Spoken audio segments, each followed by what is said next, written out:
माई, हम लाख बार तो से कहनी की ट्विंकल हमरा से प्यार करेली और तौर दहेज में हमनी के राशन के दुकान भी मिल जाइत, हमनी के ब्याह करा देतू था। लेकिन ना, तो कहता पेट्रोल पंप लौकत रहे, लाख रुपया महीना हाथ में बिछलात रहे, और तू मधु से हमार जबरदस्ती ब्याह करा देलू। हाँ तो हमरा के काहे नॉलेज रहे बेटा कि हमरा साथे स्टैम्प होई? स्टैम्प ना मम्मी, स्कैम। हाँ वे, हम तो ये अंडरस्टैंड कर ले रहनी कि कारगिल के फौजियन पेट्रोल पंप मिलला, लेकिन हमरा का पता है कि हमारा गुआ लोचा में बात फंसाई और नून से इनके हमरा घरे का पतो बनाई। ए माई, हमरा वो छलपटवा अगुआ भेटा जाए नू तो खींच के कनपटिया के नीचे मारम छापड़। हाँ, बड़ा लबरा रहे दादा। कुंडली खोले से पहले पेट्रोल पंप के कागज खोल के रख देलस। आ का कहत रहे उ? हाय देखी, पूरा पेपर रेडी बा। जैसे ही मधु के गृह प्रवेश हुई वैसे ही पेट्रोल पंप रहुआ सबके हाथे में। फिर पूरा जीवन प्रभात बाबू के नौकरी करे के जरूरत नहीं खे, और लक्ष्मी के साथे लक्ष्मी आई। हाँ तो लक्ष्मी के साथे लक्ष्मी आ गई ना। आज पूरा 1 साल 4 महीना हो गए हमने के बियाह के। मम्मी तुम्हारा पूरा लाइफ बर्बाद कर देलू। प्रभात, माई से बात ना करे के। करे दे। इनका के का पता बा कि आजकल ट्विंकल से जोनी आई love you Sona, I love you बाबू करत रहा ना, इकुल हमरे सेटिंग करावल है। पर माई ट्विंकल के पापा कहा तारन कि जब तक हमनी के डिवोर्स ना होई तब तक वो हमनी के बियाह ना करई हैं। डू नॉट भरी बेटा, कितनी बार समझाएंगी यू डू नॉट भेरी। हाँ? आज तक कोर्ट में डिवोर्स होइए के रही। अरे माई, डिवोर्स ना डाइवोर्स। अरे फिर ओकरा बाद अपना सुपर बेटा का सुपर पतो लेके आई, बता देता नहीं। हाँ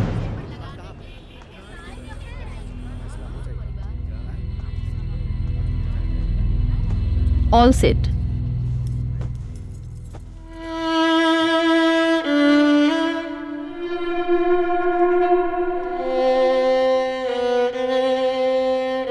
अदालत में आज की कार्रवाई शुरू की जाए। Thank you milord, your honour. जैसा कि मेरे मुवक्किल प्रभात और उनके परिवार वालों ने इसी अदालत में पिछली दफा बताया था कि मधु जी उनके परिवार के बहू बनने के काबिल ही नहीं है। ये बात उनके परिवार वालों ने भी स्वीकार की है। लेकिन ऑब्जेक्शन मिलॉर्ड, मधु की खामोशी को मेरे काबिल दोस्त ने कैसे कबूलनामा मान लिया? Objection overruled. You sit. You may proceed.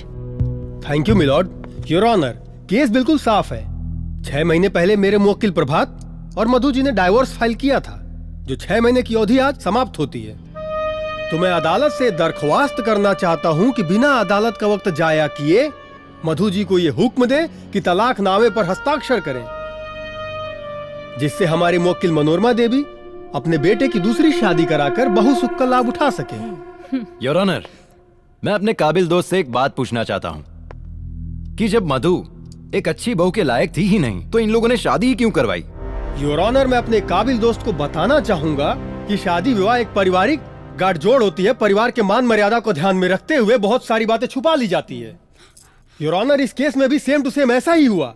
पर जब मधु जी शादी करके प्रभात के घर पर आई तो धीरे धीरे उनका रंग खुलता गया और उनका असली चेहरा सामने आया, जिससे पता चला कि वो घर में रहने के लायक ही नहीं है। मिलॉर्ड, मैं अपने काबिल दोस्त से यह भी पूछना चाहता हूँ कि एक लायक बहू का क्या मापदंड होता है? मिलॉर्ड, इस केस में कहीं ऐसी कोई चर्चा नहीं है कि मेरी मुवक्किल मधु को खाना बनाना नहीं आता है, या सास के पैर दबाने नहीं आते हैं, या फिर सब्जी में नमक कम डालती है। Order order. You may proceed. Thank you. Milord, आप खुद एक महिला है और भली बात जानती हैं कि बहुओं का नमक ही पहला दुश्मन होता है जो घर में अशांति फैलाता है। ये तलाक का एक ही कारण है, ये लोग दहेज के लालची है। साहब, अरे रउआ कितना झूठ बोलत नहीं महाराज। कौना चीज का कमी बा हमरा पास? घर दुआर खेत कियारी, अरे 5 लाख का ट्रैक्टर दुआरी पर हुमच के बनने बाड़ी और रउआ कहता नहीं कि ऑर्डर ऑर्डर ऑर्डर। मनोरमा जी, ये कोर्ट है, आपका घर नहीं है। आपको जो भी बातें बोलनी है कटघरे में आके बोलिए। नट ओके अरे माई, आई एम बैठ जाओ। ओके। मिलॉर्ड, मैं अपने मुवक्किल मधु जी को कटघरे में बुलाने की इजाजत चाहता हूँ। इजाजत है।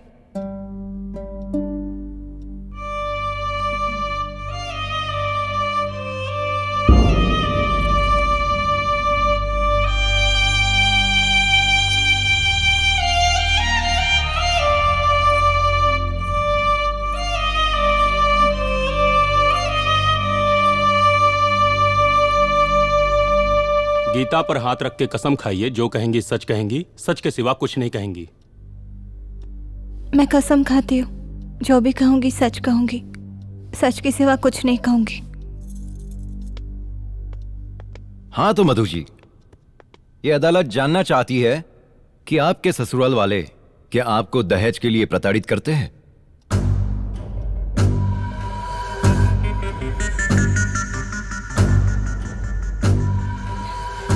नहीं सर। सच बोलिए, झूठ नहीं। ऑब्जेक्शन मिलॉर्ड, मेरे काबिल दोस्त मधु जी को गुमराह कर कर उनसे सच से झूठ बुलवाना चाहते हैं। Objection overruled. बैठ जाइए। You may proceed. Thank you my lord. Milord, आप देख रही है ना, मधु आज भी इस परिवार को अपना परिवार समझती है, समाज में सम्मान देती है। तो क्या इस परिवार को मधु को सम्मान देने की जरूरत नहीं है? योर ऑनर, महज सम्मान देने से ही किसी का नेचर का पता नहीं चलता है। अगर मधु को उस घर में बहू का दर्जा चाहिए तो मनोरमा देवी को भी सास का सुख और हक देना ही पड़ेगा। अरे ये जज बैठो, अरे का हमरा के सुख दे ही, अरे महीना में 32 दिन अपना नैहरे में रहेले। अरे तू को बिटिया ना रहती ना मैडम, तो हम तो बिन खइले मर जाए। और एकरे कुप्तन हमार 5 किलो वजन कम हो गई। Order order. मनोरमा जी, आपको पहले ही बताया गया है, ये कोर्ट है। आपको जो भी बोलना है कटघरे में आके बोलिए। I am fine. You may proceed. Thank you milord. Milord, जब एक इंसान की दूसरे इंसान से नहीं बनती है और वो नाखुश रहते हैं तो दोनों में से किसी की भी गलती हो सकती है। लेकिन जब एक इंसान से अनेक इंसान नाखुश हो तो वो एक इंसान ही गलत होता है, जैसा कि इस केस में मधु जी हैं। मैं आपको बताना चाहूंगा कि मधु जी की परिवार में किसी से नहीं बनती है। पति उनको पत्नी मानने को तैयार नहीं है, सास उनको बहू मानने को तैयार नहीं है, ननद उनको भाभी तक मानने को तैयार नहीं है। तो इससे साफ पता चलता है कि मधु जी का व्यवहार उस परिवार के प्रति बहुत ही गलत है। तो मैं अदालत से दोबारा दरख्वास्त करता हूं कि बिना देरी किए हुए मेरे मुवक्किल प्रभात और उनके परिवार वालों को न्याय दिया जाए। माय लॉर्ड, कुछ देर के लिए मैं मान लेता हूं कि मधु जी गलत है, इनका व्यवहार भी गलत है, पर आप भी एक महिला है और आप भी अच्छी तरह से जानती हैं कि एक महिला जब नई जगह पे जाती है तो वहां के लोगों की पसंद नापसंद, उनके व्यवहार में ढल जाना क्या इतने कम समय में संभव है? मिलॉर्ड, ये परिवार बहुत गरीब है और आप खुद जानती है कि एक औरत का, एक महिला का जब तलाक होता है तो उसका दामन दागदार हो जाता है।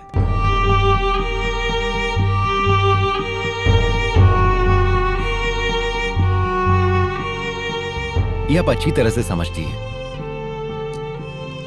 क्या मधु को थोड़ा सा और वक्त नहीं मिलना चाहिए?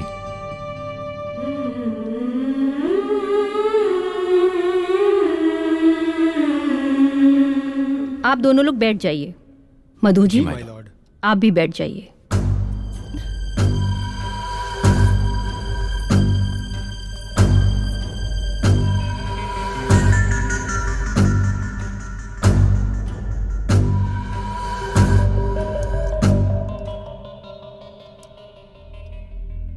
अदालत हमेशा सबूतों और गवाहों के आधार पर ही निर्णय लेता है। दोनों पक्षों की दलीलों को सुनने के बाद और एक महिला होने के नाते तलाक होने का दर्द क्या होता है ये बखूबी समझती हूँ। इसलिए मधु को 1 महीने का और वक्त दिया जाता है।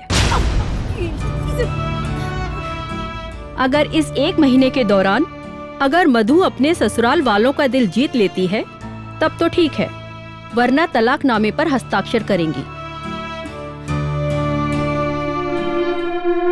कोर्ट मधु के पति को ये आदेश देता है कि वो मधु को सम्मान पूर्वक अपने घर ले जाए। Court is adjourn for today.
बिटिया, ना ही तोहर बाबूजी जिंदा बाड़े और ना ही तोहरे कोनो भाई बा,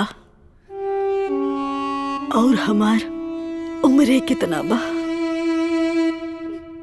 हम आजीवन तोहार साथ नहीं खी दे सकत बेटा। उहे परिवार तोहार आपन परिवार हा और उहे लोग तोहार आपन लोग हा। उहे घर तोहार आपन घर हो बेटा। और तोहार बाबूजी बड़का बड़का लड़ाई जीत लेत रहले और तू ऊ लोगन के दिल नहीं खो जीत सकत। बेटा, ससुराल से पतो के अर्थी ही उठेला। अरे केकरा परिवार में राय टाय ना होला। बीतल सब बात भुला जा बेटा। अरे बिखेरे तो सब केहू के आवेला, बाकी समेटे केहू केहू के, और समेटे वाला काम हमार बेटा करिहा। करबू ना बेटा, हमार रानी बिटिया। चला।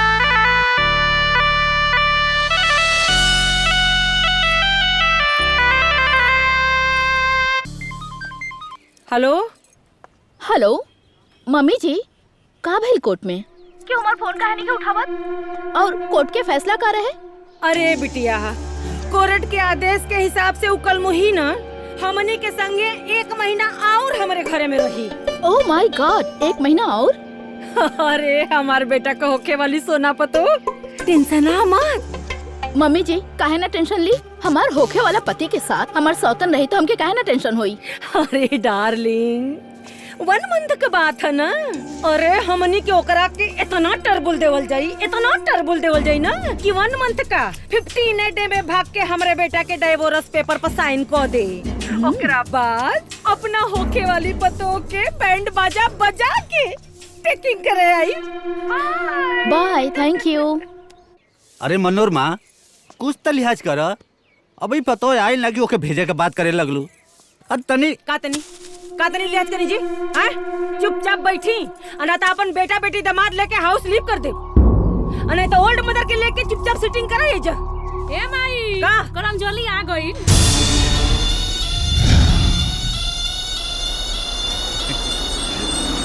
अच्छा माई।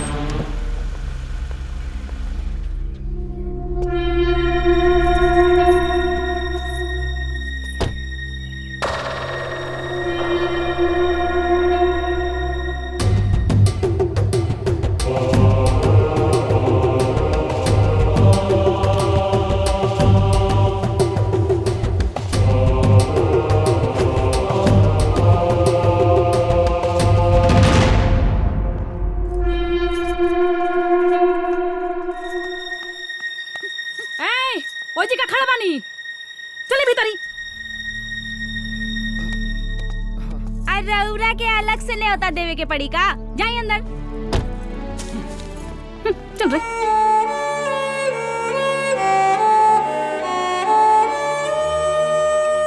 अच्छा कहलू, चल आइलू बिटिया, बड़ी अच्छा कहलू। आओ आओ, अरे हमार बेटी।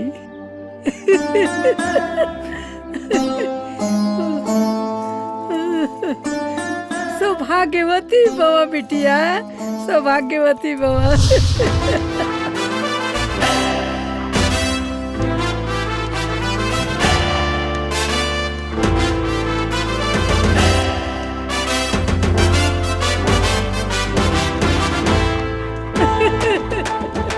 अरे देख टमी, देख भाभी। अरे टॉमी, अरे रुका, अरे आवत हनी। अरे इंसानन से तो अच्छा हमर टॉमी बा, टॉमी। आजो भाई, आजो आजो। ए, तू यहाँ का करे आयल हो? माफी चाहतानी जी, बाकी एगो पत्नी अपना पति के कमरा में ना जाए तो कहाँ जाए? ए महारानी, ए घरवा में तोर वजूद सिर्फ एगो नौकरानी के बा। हमरा घर में ना नौकरन के कमरा अलग बनल बा, समझ ले। होई देख छोटकी, कोर्ट आदेश का दे दलस। ई तो घर, पति, संपत्ति सब अपना बापे के समझे लागल। हमरा घर के ना मालकिन बने के कोशिश मत करी है तू, वरना कोर्ट के आदेश जा भाड़ में तोरा घसेट के निकाल के फेंक देम सो। देखा तारी में दीदी कैसे ही घटवास नियन सुनतिया। अरे ऐसे ना जाई रे, बेटा को उठाओ, हम हाथ पकड़ के कर घसरे रंग। दीदी निकल। दीदी मैं बोले कि तू आगे चल रे। दीदी हमारी बात तो सुनिए। खींच दीदी, निकल दीदी, दीदी हमारी बात तो सुनिए। कहाँ जाने काका है मेरे। अरे चल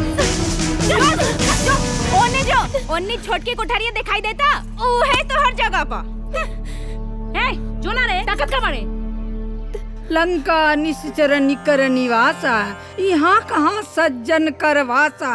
अर्थात राक्षसन के बीच में एगो सज्जन के कहाँ से निवास हुई। अरे तनी कम तरमस तरमस करसन रे, इतना अत्याचार तो भगवान से ना बर्दाश्त होला। ए बुढ़िया, तनी कम बोल, गोड़वा से तो गईले बड़े, हाथवा से चल जाई पे।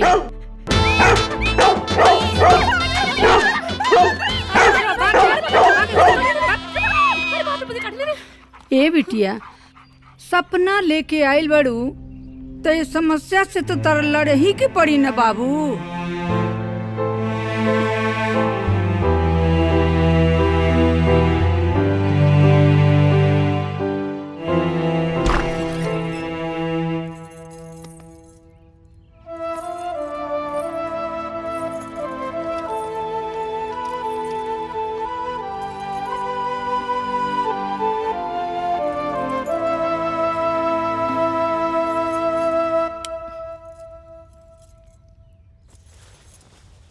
सब ठीक हो जाई बिटिया, घबरा मत, एकदम सब ठीक हो जाई। करत करत अभ्यास के जड़मत होत सुजान, रस्सी आवत जात है सिल पर परत निशान। अर्थात रसरी के बार बार रगड़ला से जब पत्थर पर निशान पड़ जाला तब बिटिया ई लोग तो इंसान हलो, एक न एक दिन पिघल ही जाई लोग। टॉमी, भाभी के बिछौना ना हुई, जा ले हो जा।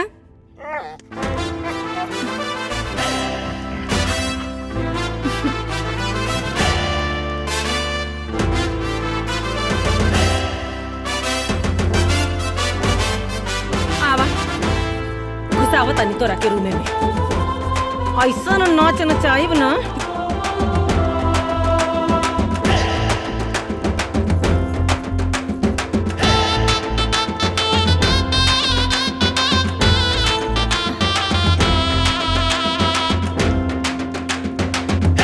वाह वाह, जा दे दा। टॉमी, अब जा, भाभी खातिर एगो तकिया ले आवा।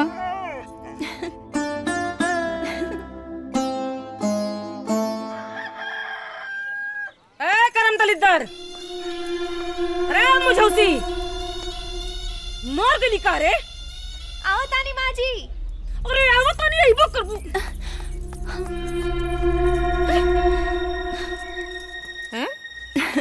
राउर आशीर्वाद से हमारा आयु बढ़ गई माँ जी। अच्छा, तो और उम्र बढ़ा ले, करम दलिदर लमघोड़ी दुष्टा पापी राक्षसी बढ़ गिलाई हो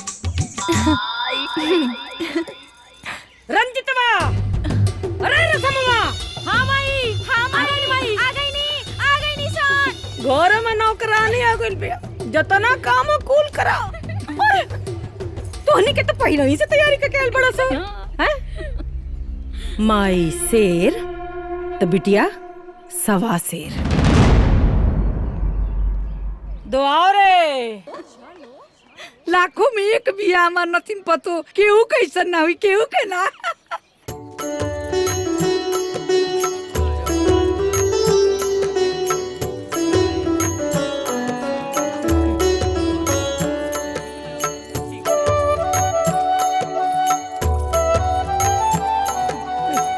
देखा देखा ने देखा हाँ देखा थे अरे हमार बिटिया ले आओ कितना अच्छा लगता बहुत दिन बाद पूजा पाठ भइल सदा सुहागन रहा बिटिया खुश रहा बेटी खुश रह भगवान तो के हमेशा बनौले रहे हम आवतानी ए जी ये सब ढकोसला हमके पसंद नहीं खे अरे प्रभात आइंदा हमारा रास्ता मत रुकिए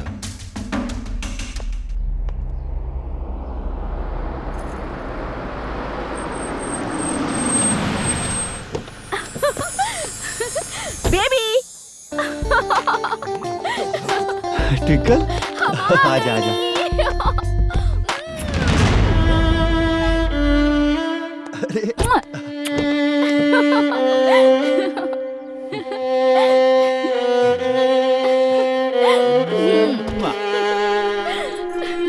तू तो हमके सरप्राइज दे दिल सोना बतैले हो तू तो हम तोके लिवाए खातिर आ जाती उ कहा न बेबी सौतन आ गइल ना हमरे करेजा पे सांप लोटे लागल एही से हम सोचनी लुटेरा घर लुटे उससे पहले कहे ना हम अपन प्यार बचा ली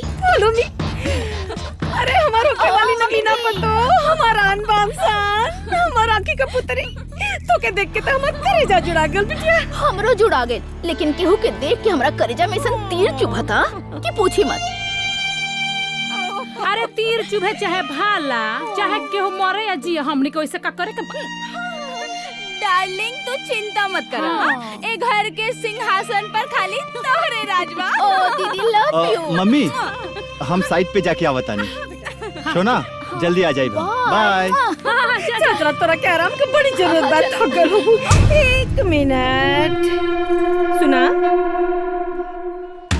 हमरा पतो खातिर इनकर फेवरेट हलवा बना के लेके आवा जल्दी कोनो दिक्कत ना मिल रास्ता में ना ना कुछ दिक्कत ना भाई अरे एकदम बढ़िया बढ़िया हे प्रभु राउर खेती रौरे बचाई राक्षस के कुल में राक्षसी आई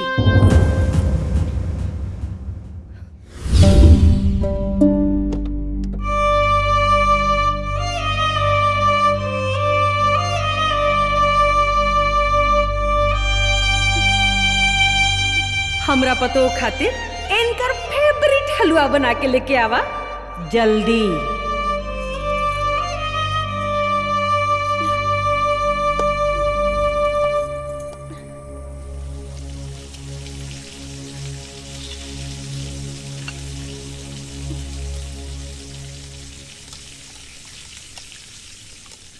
मम्मी जी हाँ हम सुनिया की कोर्ट 1 महीना के वक्त दे ले बा हाँ? 1 महीना टिक के दिखावे ना नाम बदल दे अबक माई नाम बदल के का जरूरत बा अरे हमनी के तो ओकरा को ऐसे ही परेशान करे में बड़ा मजा आवता सही बात आ सब खाना पहुंच जाई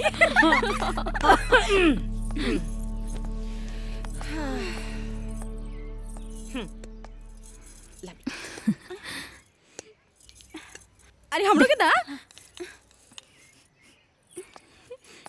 अरे जी चावा के बनाई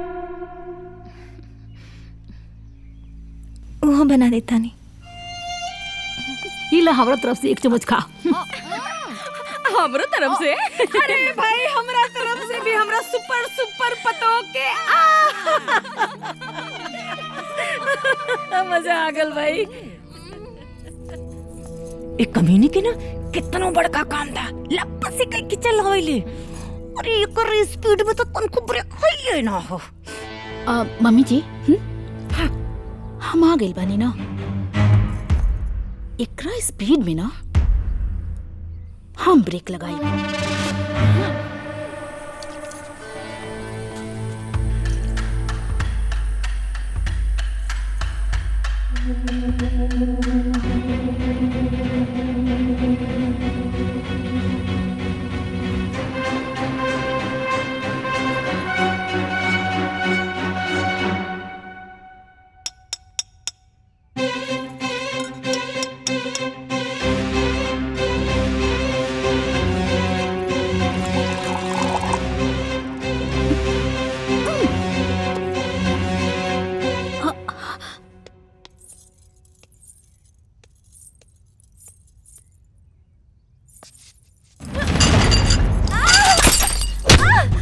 अरे कार टूटल रही है। अरे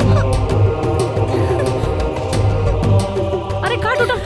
अरे हे भगवान, अरे कब तोड़ देलत रे। ऑर्डर भइल हो लौकला ना। हैं ई कप्पा तोहर मोल का बाप बिया के देही। हैं काम के न काज के दुश्मन अनाज के। माँ जी हम माई ई ते घर के नौकरानी बने के लायक भी नहीं की। आ सपना देखत तारी घर के मालकिन बने के। देख तो कितना महंगी कप तोड़ दिला। अरे कपवा का संगे संगे नु एकर कपड़ा फुट गए रहित नु तो टेंशन खत्म हो जाए।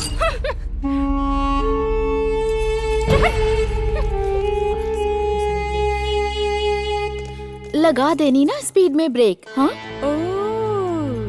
Very smart speed break. और हमार होशियार तो टिंकल।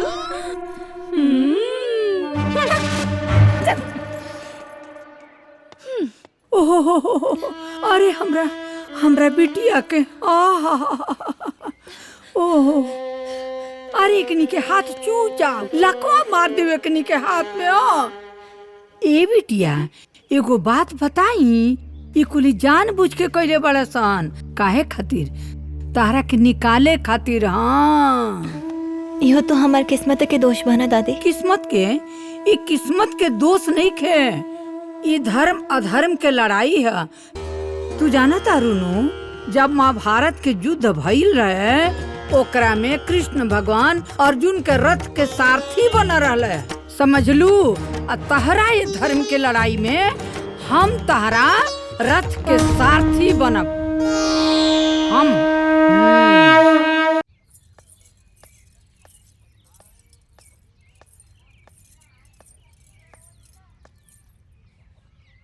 बाऊजी हाँ बेटा।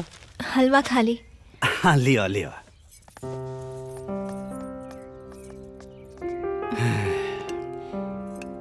बेटी ये तोहरे हाथ का जन हलवा बाना।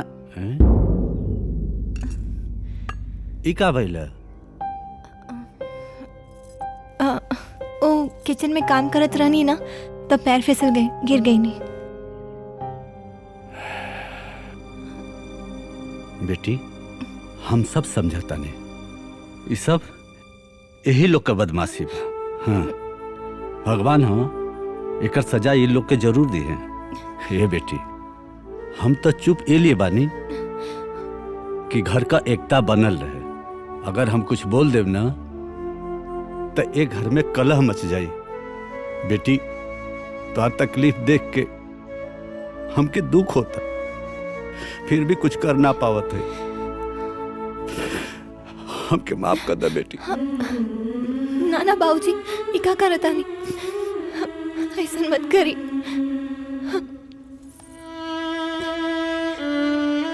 बचपन में ही हमरा सर से बाबूजी की साया उठ गई रहे।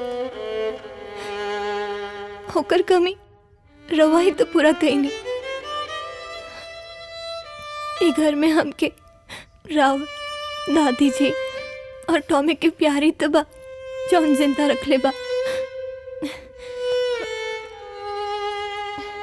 लेकिन हमके विश्वास बा कि एक दिन हम सासू जी के भी दिल जीत ले। हाँ बेटी तू जरूर जीतबो। हमारा आशीर्वाद तोरे साथे बा।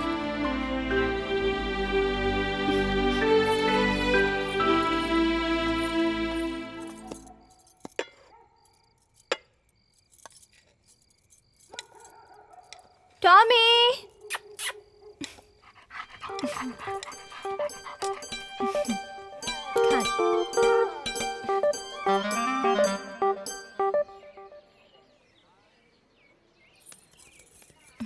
दादी चाय।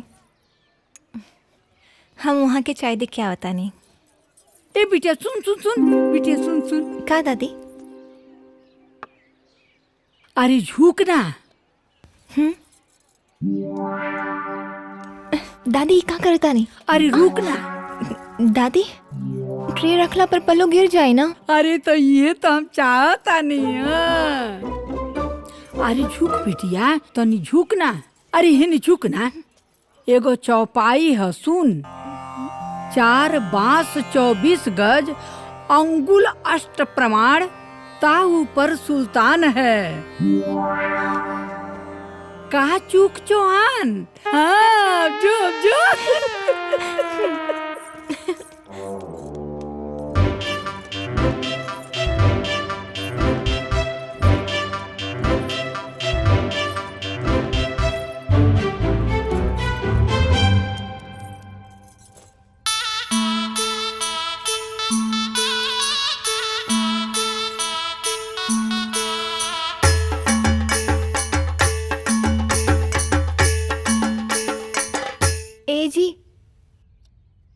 चाय। तो के काले से हमारे कमरा में आओ के? हाँ नौकरानी है जी, ये तो हमारी ड्यूटी है। हाँ ठीक बा रख दो बाहर।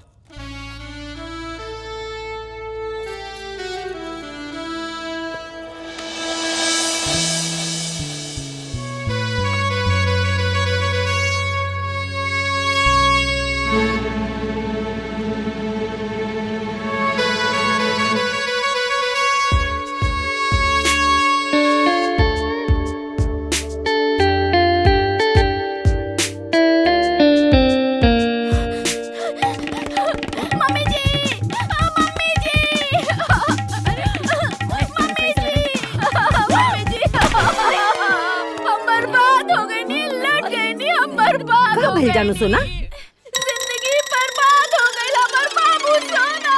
कैसन जिंदगी बर्बाद हो गया? अरे हम लट गए नी, बर्बाद हो गई नी। अरे कुछ बताइबू कि भइल का? हम ना अपना आंखें से देखनी है, दादी ना मधु के पल्लू गिरा देली है। और वो मधु पूजा के प्रभात के रूप में अपन पल्लू ऐसे गिरा देला, हम बर्बाद हो गई नी। हमारी जिंदगी बर्बाद हो गई, हमार सोना के छीन लेला।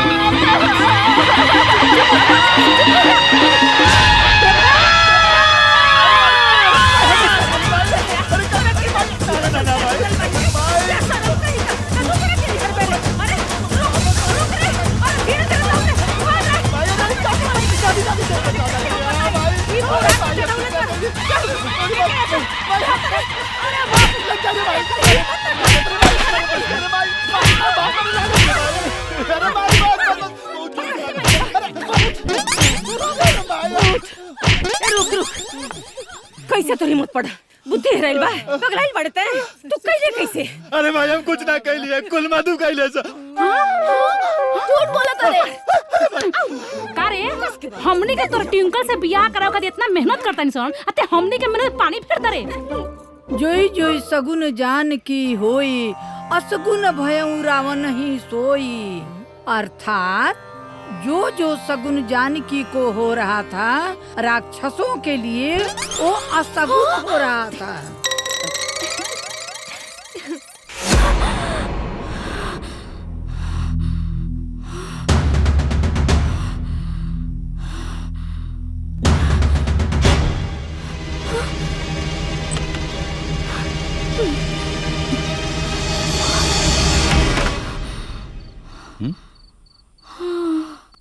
का भइल? कुछ ना। थैंक गॉड हमार सपना रहल। कहीं हमार सपना हकीकत में बदल गई तो ऐसा ना हो खते। हमके कुछ करे की पड़ी।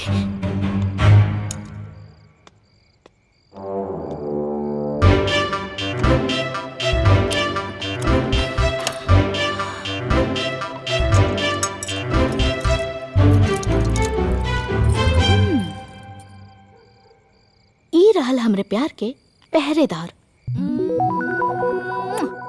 By, good night.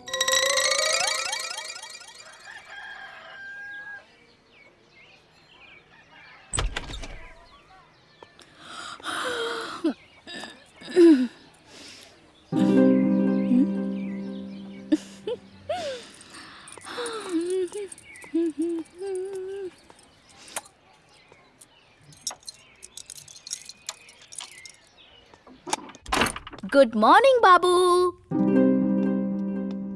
You know baby, हम तहके ना तारू फर्जी बीबी से बचावे खातिर राती के गेट में ताला मार देले रहनी।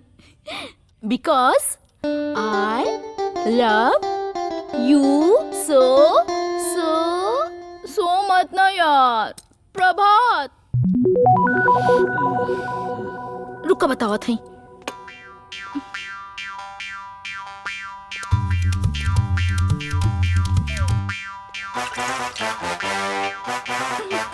उठा।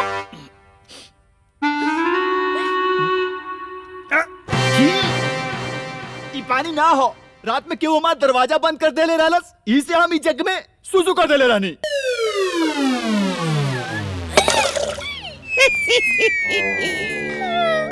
तार सुसु हमरे फेस पे लग गई।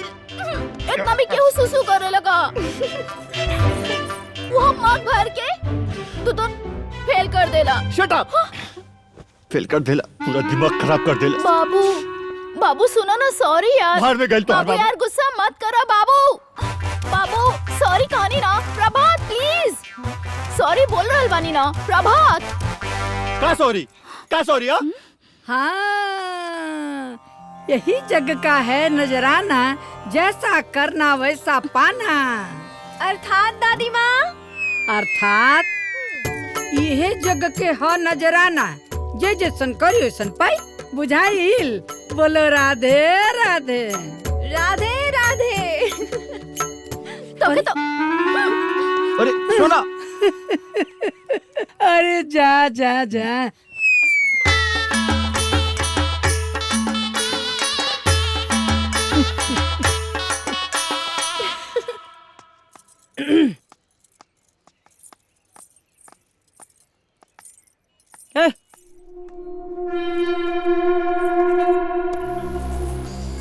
तोहार काम खत्म।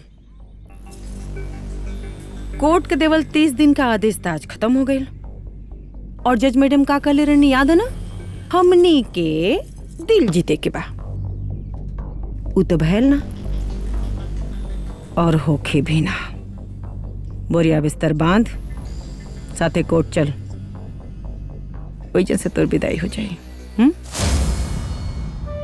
चाहे कुछ हो जाए, कितनो तकलीफ, कितनो दुख दे दी लोग, बाकी हम ये घर से ना जाए। अगर जाए तो हमारा अर्थ ही जाए। रेशमा, रंजीता,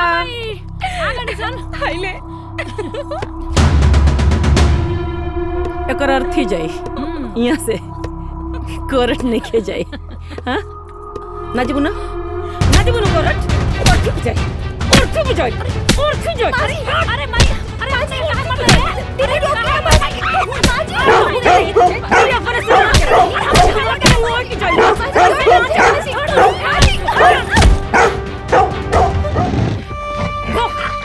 तहु मत देखे कि कितना भुकबे। तुम्ही केहू में दम नहीं के जो ना झमरा के रोक सके। बचावा के देखी हम।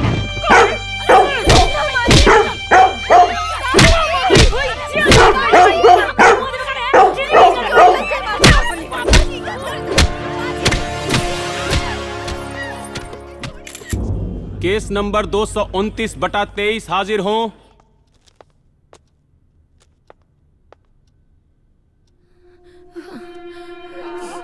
अदालत में आज की कार्रवाई शुरू की जाए।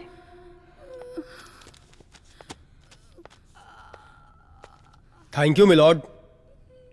मिलॉर्ड, सबसे पहले मैं अदालत में कुछ सबूत पेश करना चाहता हूं।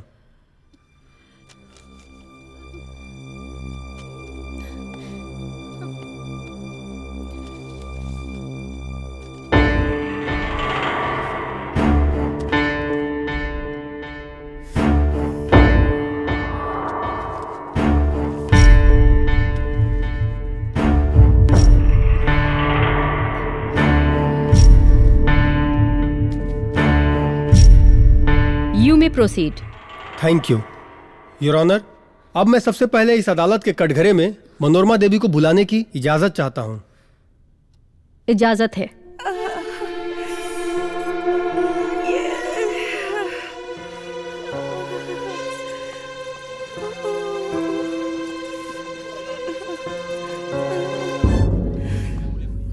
गीता पे हाथ रख के कसम खाइए, जो कहेंगी सच कहेंगी, सच के सिवा कुछ नहीं कहेंगी। सच्चाई को झूठ ना बोलीला। हाँ तो मनोरमा देवी, आप अदालत को बताइए कि आपके शरीर पर आखिर ये चोट के निशान कैसे आए।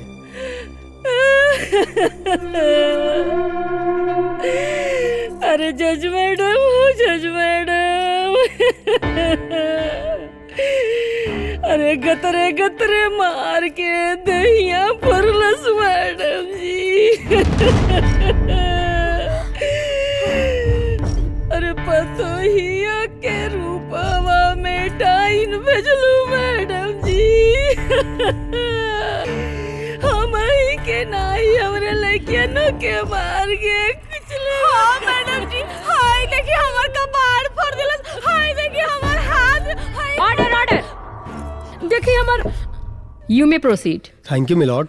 योर ऑनर, मनोरमा देवी के शरीर पर लगे चोट के निशान इस बात के सबूत हैं कि मधु जी ने अपना बहुधर्म निभाना तो दूर, प्रताड़ना की सारी हदें पार कर दी हैं। ऑब्जेक्शन योर ऑनर, यह सरासर झूठ है। ये चोट के निशान मनोरमा देवी ने स्वयं लगाए हैं ताकि मेरे मुवक्किल मधु पे इल्जाम लगा सके, उन्हें गलत साबित करवा सके। मिलॉर्ड, मैं अपने मुवक्किल मधु को कटघरे में बुलाने की इजाजत चाहता हूँ। इजाजत है। जा बेटा।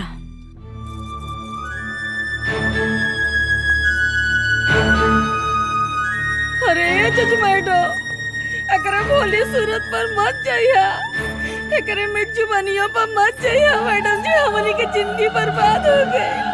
अरे ये देख के तो हम धोखा खिली है मैडम। अरे ऑर्डर ऑर्डर।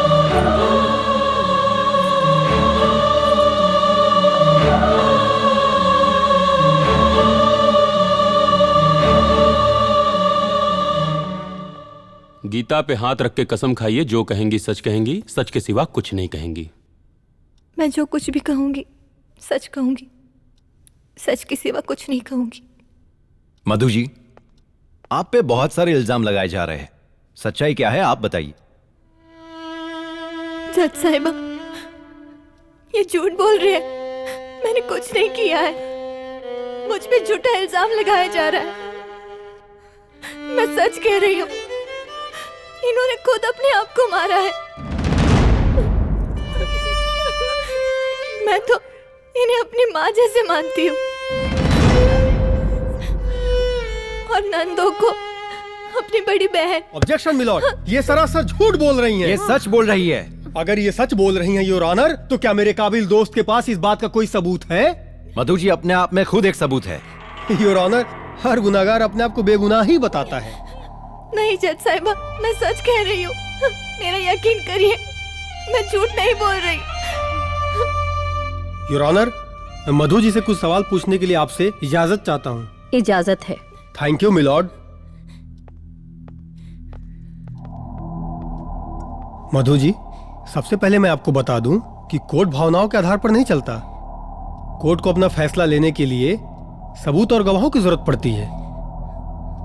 तो क्या आपके पास कोई गवाह है?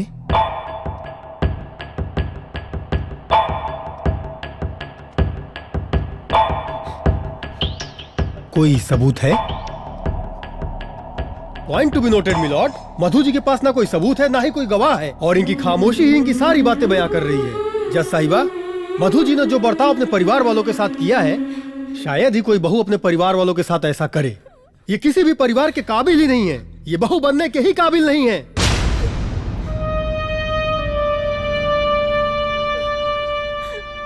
तो मैं अदालत से दोबारा दरख्वास्त करूंगा कि बिना अदालत का वक्त जाया करते हुए मधु जी को ये हुक्म दे कि तलाकनामे पर ये जल्द से जल्द हस्ताक्षर करें।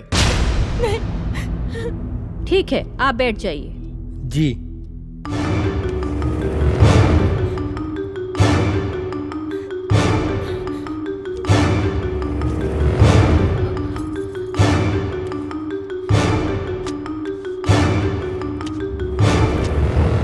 मधु जी ने ना कोर्ट के आदेशों का पालन किया है और ना ही अपने बहुधर्म का पालन किया है। तमाम सबूतों को मद्देनजर रखते हुए अदालत मधु को तलाकनामे पर हस्ताक्षर करने का आदेश देती है।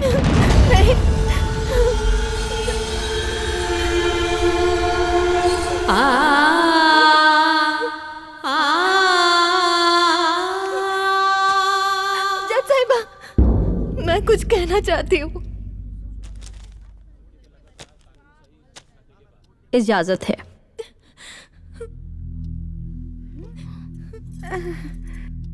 जज साहिबा, मैं एक शादीशुदा भारतीय नारी हूँ। अग्नि को साक्षी मान के मैंने अपने पति के साथ 7 फेरे लिए हैं, 7 वचने दिए हैं।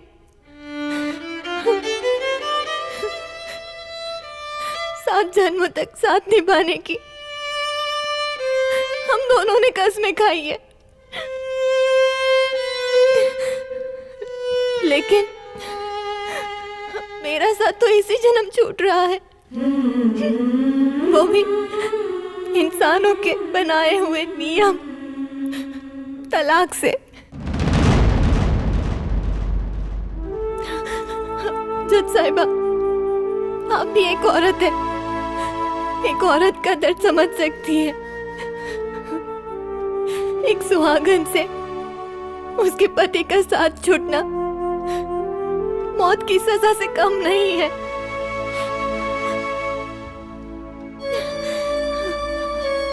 आप तो मौत की सजा देने वाले से उनकी आखिरी इच्छा पूछती है ना?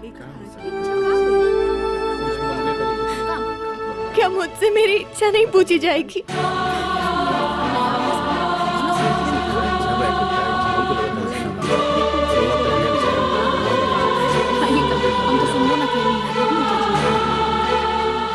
Order order.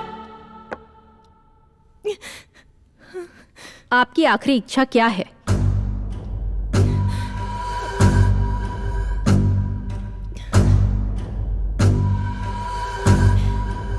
मुझे सिर्फ 24 घंटे यानी कि एक दिन की सास बनने की सहमति दी जाए। ऑब्जेक्शन मिलॉर्ड, अभी ये क्या नया ड्रामा है? कभी 6 महीना, कभी 1 महीना, कभी 1 दिन, कल को बोलेंगे कि हो जाइए। Order order. Objection overruled. Please आप बैठ जाइए। सहमति मंजूर है।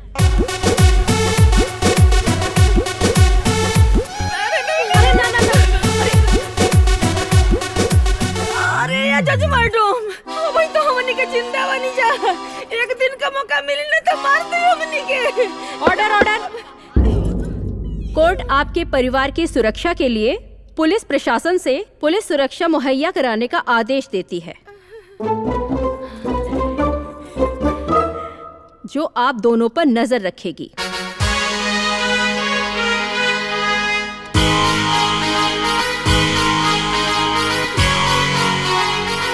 Court is adjourned for today.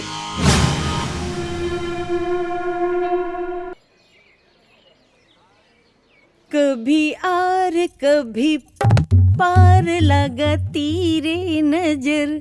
ए रसमा। हाँ माई। ई कोर्ट ओकरा के एक दिन का सास का बना देलस। उ तो अपना के महारानी बुझत हो की रे। वैसे एक दिन खत्म होए में समय कितना लगेला?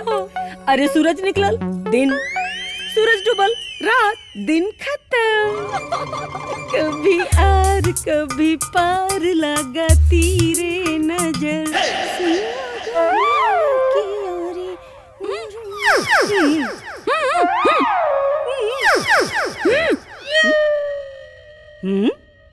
अरे रसमवा, ई झाड़ू लेके यहाँ का करता रे? माई, वो एक दिन के सास बाड़े नु, उनकर सेनापति ह। ई हमनी से झाड़ू लगवावे खातिर आइल बा। हई, एकर इतनी हिम्मत कि हमारा से झाड़ू लगवाई रे। अरे चल चल।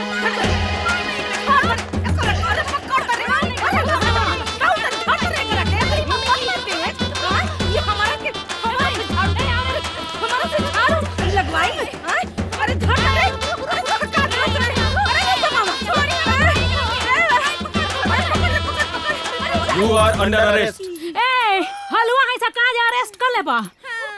आप लोग शायद ये भूल रहे हो कि कानून द्वारा नियुक्त मधु जी अब इस घर की एक दिन की सास हैं।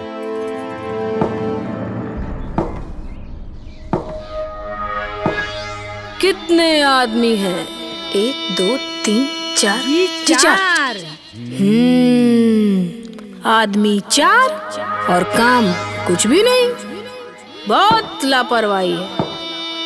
तुम्हें क्या लगा एक दिन की सास शाबाशी देगी, तारीफ करेगी? मानुष के रूप में वन मानुषों इस घर को क्या चिड़ियाघर समझ लिया है? न पूजा, न पाठ, न बड़ों की इज्जत, न छोटों को प्यार। बहुत नाइंसाफी है। झाड़ू कौन लगाएगा? जी हम। पोछा कौन लगाएगा? हम लगाएंगे। बाकी सब काम के करे तुहर काका।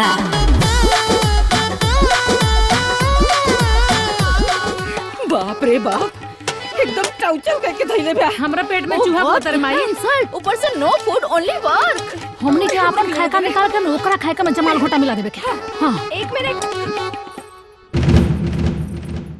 केहू खाना के हाथ ना लगावे के। पहले 4 थाली परोस के हमरा लगे लेके आवा लोग। ततरी का कोतिया रे? ये भुखड़ दलिद्र 5 थरिया खाई।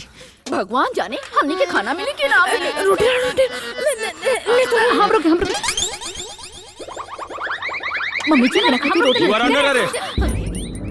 कानून की आंखें खुली हैं मनोरमा देवी। माफी सरकार।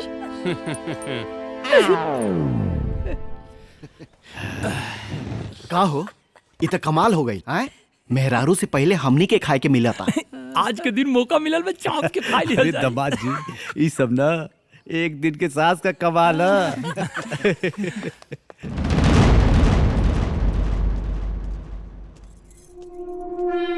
मम्मी ये सब का ड्रामा चला था? अरे जैसन के तैसन और का? ये सब हमके बिल्कुल पसंद नहीं खे। You are under arrest. काय खातिर अरेस्ट? हाँ, आपने एक दिन की सास के आदेश की नाफरमानी करने की हिमाकत की है। अबे चल, आदेश की नाफरमानी करने की हिमाकत की है। मम्मी तू चुप काहे बाड़ू? ये सब का हो रहल बा? का पता बेटा, अब कौनो अधिकार ना हमरा पास। ई है एक दिन का सास। ये सब जवन तू कर रहल बाड़ू ना, ये सब ठीक नहीं क्यों होत? ये सब कौन घर में होला? सही बात बा। तो जौन पहले होत रहे वो कौना परिवार में होला? आज बुरा लागल ना तो ये बुरा रवा के पहले भी लागे की चाहिए। हर घर में परिवार होला, परिवार में संस्कार, हर आदमी के एगो पद होला और हर पद के प्रतिष्ठा मिले के चाहिए। रवा तो पढ़ल लिखल बानी, तो ये ज्ञान रवा में काहे नहीं खे? रवा अपना दोस्त के घर तो जाते होखब और जरूर देखले होखब कि माँ बाप के बीच कैसन बात विचार होला, बाप बेटा के बीच कैसन व्यवहार होला। कब बाबूजी के आदर से पाँव छूले बानी रवा? कब वो प्यार से पापा जी कहले बानी? ना, काहे कि संस्कार तो बा ना। बियाह में जीजा जी के पाँव तो धोवैले हो, ई तो रवा देखले हो कब। और यहाँ ये लोग के साथ कैसन व्यवहार होला इहो देखतानी। काहे कि संस्कार तो बा ना। ई घर में ना बढ़ के इज्जत, ना छोट के प्यार, ना ही शराफत, ना संस्कार। आज एक घर में उहे होई जौन हम चाहे। बात क्लियर? माँ जी, सबसे पहले ससुर जी के खाना परोसी। मैं फूट सरमेंट नहीं खी।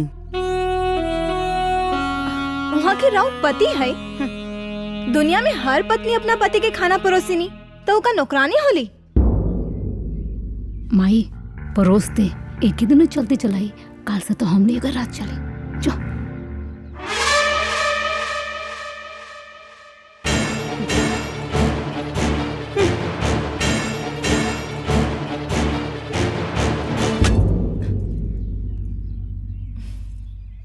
माँ जी थाली उठाई। परोस तो देनी। एक दिन की सास हम बानी की रउआ। थाली उठाई।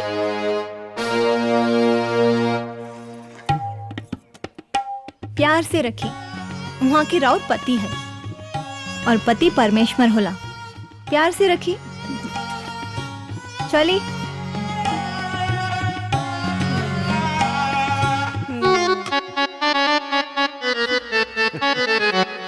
अरे रे रे कहाँ? जब तक खाना खत्म ना हो कब तब तक यही जा खड़े होके के बा।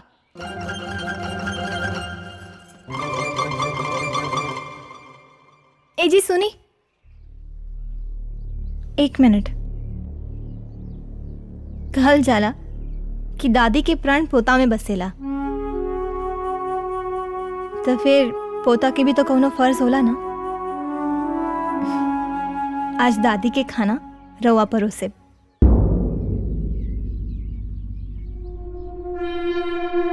आई।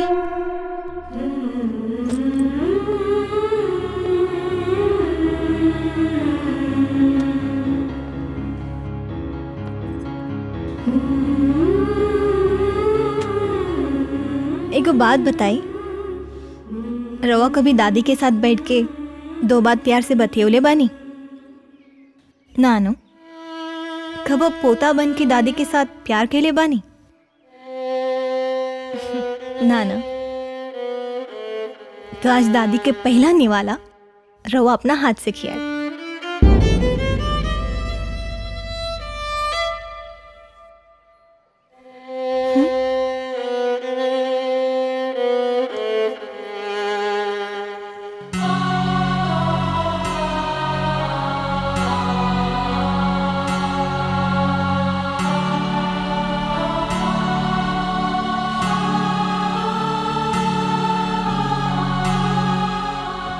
रवा के भी अपन अपन ड्यूटी समझाए के पड़ी ना ना।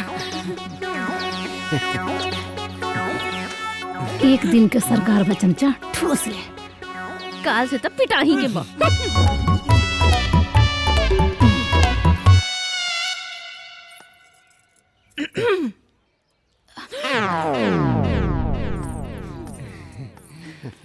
सोनी जी।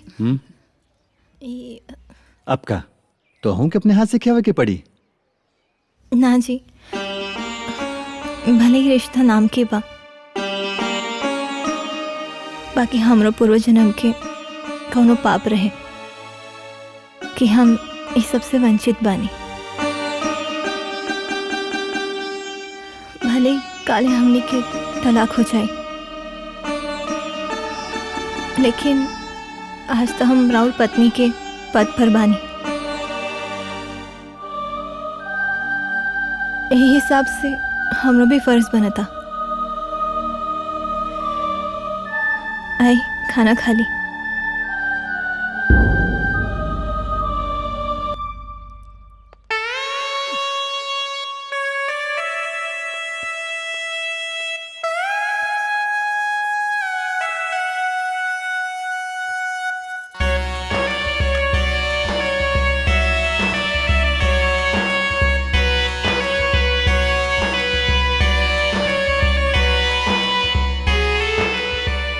रवा सब लोग खाना शुरू करें।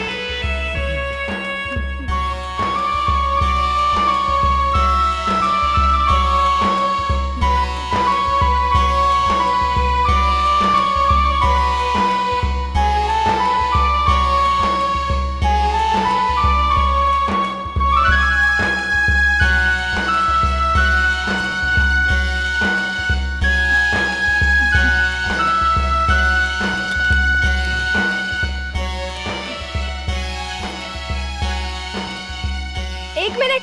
हाँ? केहू भी थाली के हाथ ना लगाई। काहे? काहे के ही हमनी के पति के झूठा थाली है, तो सबके यही में खाए के बा। काहे? हमनी के जूठा थाली में ना खाए, मर्द का जूठा खाए सन। हाँ, क्यों ना खाई जूठ थाली में? खाए के पड़ी। काहे कि जूठा थाली में खैला से प्यार बढ़ेला। और ये एक दिन के सास के आदेश बा। हम हैं एक दिन के सास, हम हैं एक दिन के सास, हम हैं एक दिन के सास।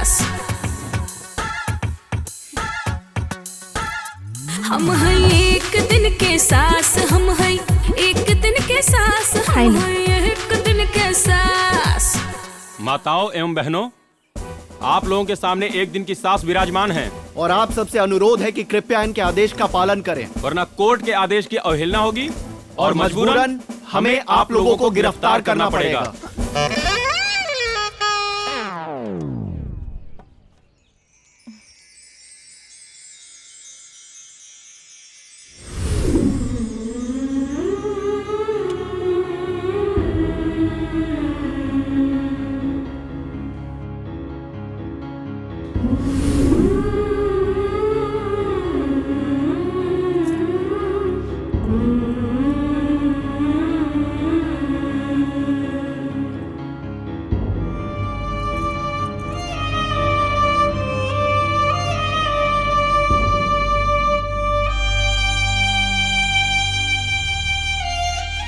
जितना टरबुल देवे के है ना दे ले, ओकरे बाद तो हम ही ना महारानी बनब।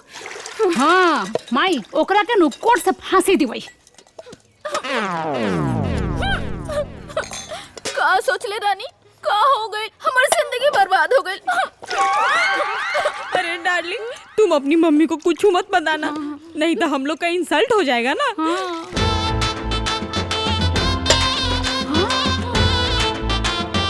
तुम देख रहे अपना औकात भुला गल है। अरे एक दिन के सास का बन गई नी कि तो अपना के मालिक पूछे लगल रे, एनहू का चर्बी उतारब, ओनहू का चर्बी उतारब, बुझाइल ना? एक दिन का सास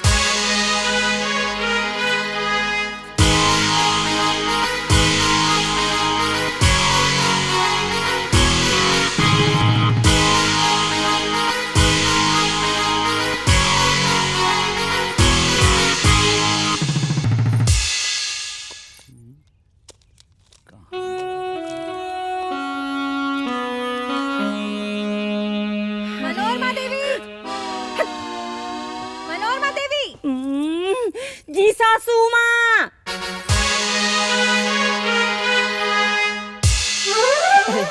ससुर जी की दवाई के दी? हम कहें कि भिंग टेकिंग और खाइंग बुढ़ऊ कहें कि। You are under arrest Manorama देवी।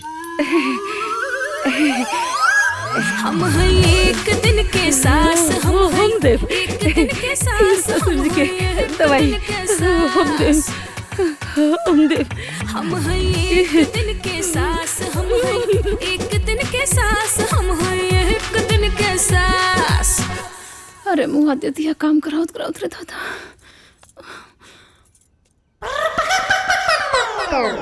इनकर देखो, हमने के काम करत करत हालत खराब बा और इस सुतल बड़ा। अभी बताओ तन तरह के। चुप चुप चुप, न तो धोखे न खोरनी मुहूर्त। वो कमीनी हमनी के रात दिन काम करा के हालत खराब कर ले बिया, और तू यहाँ फोप करता रहा। चल गोड़ दबा, दबाओ तन। तनी हुमच के दबावा। हाँ, एक दिन के सास। अरे बाबा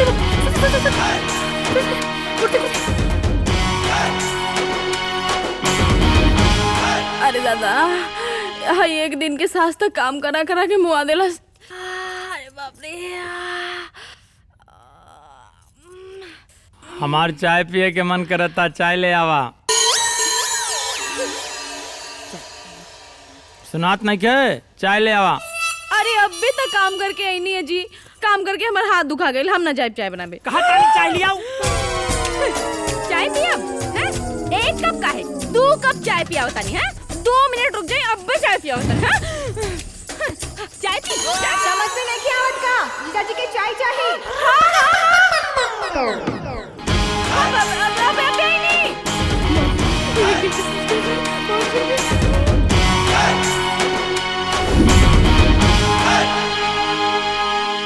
बाप रे, हमार कमर टूट गई।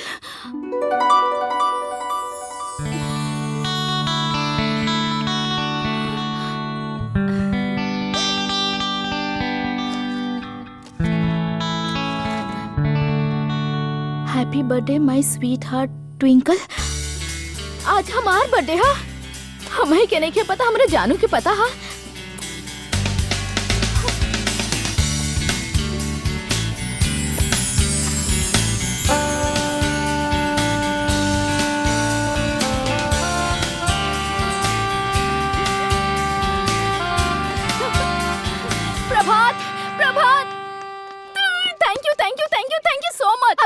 प्यारा गिफ्ट देवे के लिए और हमरे बर्थडे के इतना यादगार बनावे के लिए।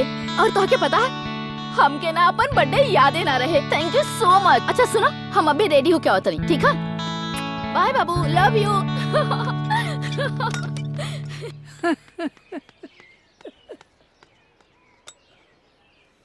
एमे ज्यादा हैरान भइला के कोनो जरूरत नहीं के। ई सब तोरा मेहरारूए के काम ह। अरे सोच ना, जेकरा से तू प्यार करेले ओकरा खुशी के वो इतना ख्याल रखेले तो तोर कितना ख्याल करत होई। आए अरे बेटा, वो तोरा से बहुत प्यार करेले, बहुत प्यार। वो तो साक्षात लक्ष्मी ही। अरे तोरा समझे में नहीं खे आवत। ओह मम्मी जी, ये देखिए हमार गिफ्ट। कैसन gift? Birthday gift mummy ji. Sorry sorry sorry बेटिया, happy birthday, happy birthday. Thank you mummy ji. Happy birthday. Sorry बिटिया सारी का करी, वो स्टोन हार्ट के चक्कर में ना हम तो तोहर जन्मदिन मनावे भुला गईली। सारी बिटिया, लेकिन ना यू डोंट वरी। हाँ, अगला ईयर में तोहार जन्मदिन 10 स्टार होटल में मनावे के। रियली मम्मी जी? हाँ, पक्का पक्का। बस 1 बार कुकुरिया के यहाँ से चल जाएगा बिटिया। काम आई। केहू के भी इतना परेशान ना करे के चाहिए। आखिर वो एगो इंसान है। हैं? करे ई कहिया से ओकर पछले लगल रे?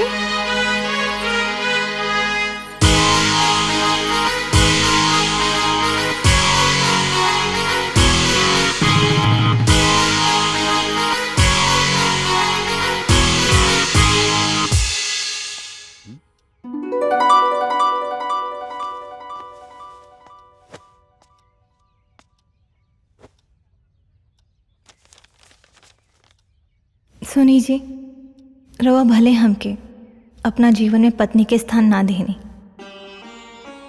हमार खुशी के ख्याल ना रखनी, बाकी हम राउर पत्नी बन के आई नहीं, राउर खुशी के हर भावना के ख्याल रखनी और राउर मान बढ़ावल हमार धर्म है।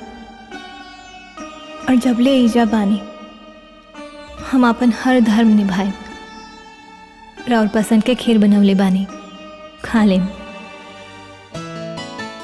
और रवा अगर हमरा गुस्सा से खीर ना खाए तो याद रहे, कोर्ट द्वारा नियुक्त कर गई अभयले हम एक दिन के सास हैं।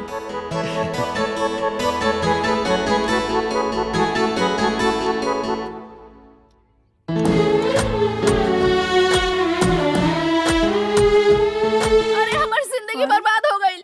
अरे हमार जिंदगी बर्बाद हो गई। अरे हमार जिंदगी अरे का बर्बाद हो भइल? गई। अरे दादी, हमार जिंदगी बर्बाद हो गई। केहू बुझत नहीं कि हमार जिंदगी बर्बाद हो गई। हम लौट गई नहीं, बर्बाद हो गई नहीं।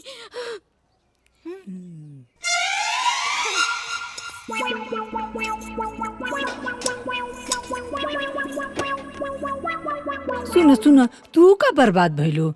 तहरा से दूसर प्रभात मिलिए जाइए। हमके दूसर ना, हमके हमार प्रभात चाहिए।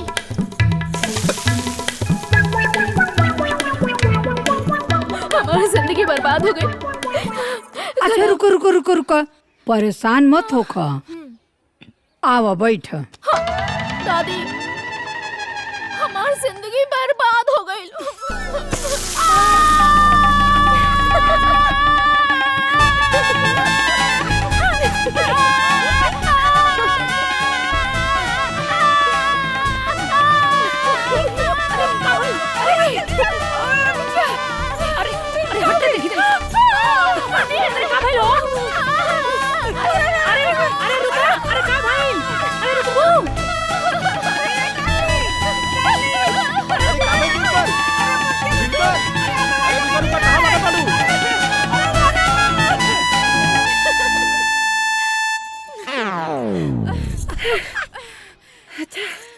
अच्छा, कोनो बात नहीं।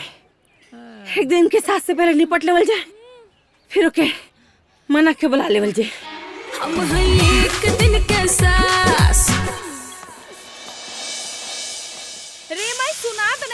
तोरा सोच ओकरा के जरौलस या हमनी के कहाँ कहाँ जराई रे माई। माई कोनो बड़का प्लान सोच, ना तो ओकरे हाथ से हमनी के मौत निश्चित बा। हमनी के छोड़ल दिन हमनी के लाग गेल रे माई। करे माई हाँ। हमरा के तो बहुत डर लगता तो बड़ी राक्षिन बिया। इतना अरमान रहला हमार कि हमरा के हार मिले भाई के बियाह में, सब अरमान पानी फेर देला सी। अपने घर में नौकरानी हाय मरचवा सुखवा दे। हाँ हाँ कर सुखा। अब तो ये हमनी के भाग में लिखल बा अपने घर में रानी के जगह नौकरानी बनेगे। अरे ये तो रानी का सपना जाओ भाड़ में। अरे छोटी हम तो यही सोचत रहनी हो कि हम तो पहले कितना ठाट बाट में रहनी कब से कराची नहीं बिया।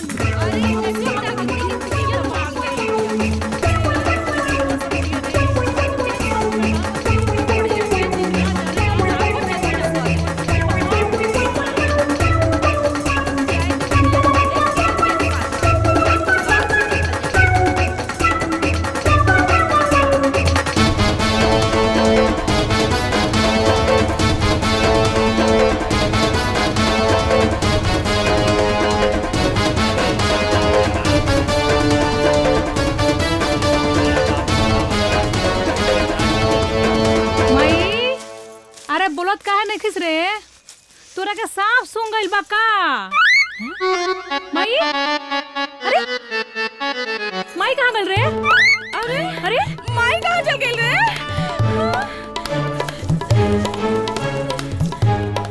हम बताओ तानी।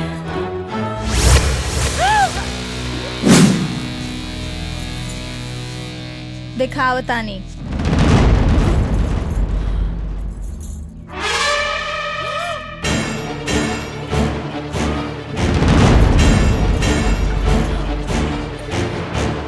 हर लड़की के अपन घर अपन परिवार सिर्फ ओकर ससुराल होला। सोचा तो दोनों जनी अपन माई खातिर अपन सब कुछ छोड़ के हेजा आ गई और आज उहे माई मुसीबत की घड़ी में तो दोनों जनी के छोड़ के भाग गए। अब सोचो कि आपन के और पराया के।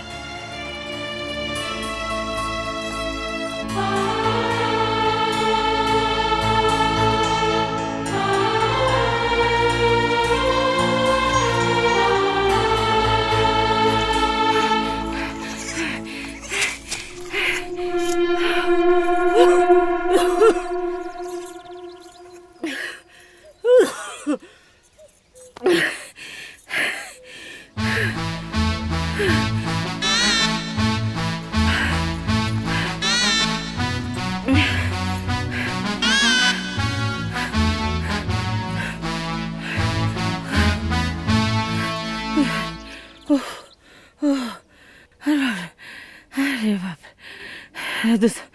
दुश्मनवा से जान बचले Ram ji.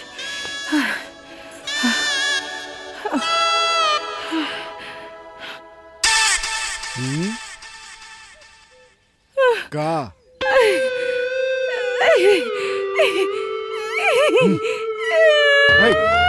You are under arrest.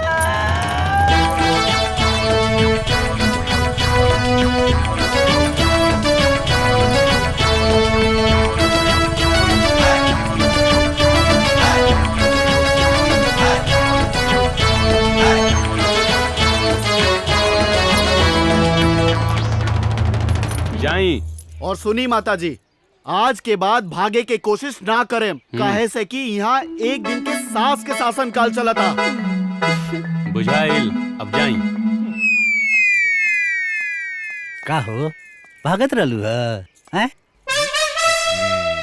बाहरे माई, तोरा चलते हमनी दोनों अपन घर छोड़नी सन, अपन परिवार छोड़नी सन, अपना सास के छोड़नी सन, अपन ससुराल छोड़नी सन। आज मुसीबत पड़ला पर ते हमनी का अकेला छोड़ के भागत रहली। बताओ रे दादा, ई बुढ़िया के चक्कर में तो हमनी कहीं मुंह दिखावे के लायक ना रहनी सन। बेसी दिमाग धम के बोलो ना, मारे तीन पट्टी पे एक तमाचा।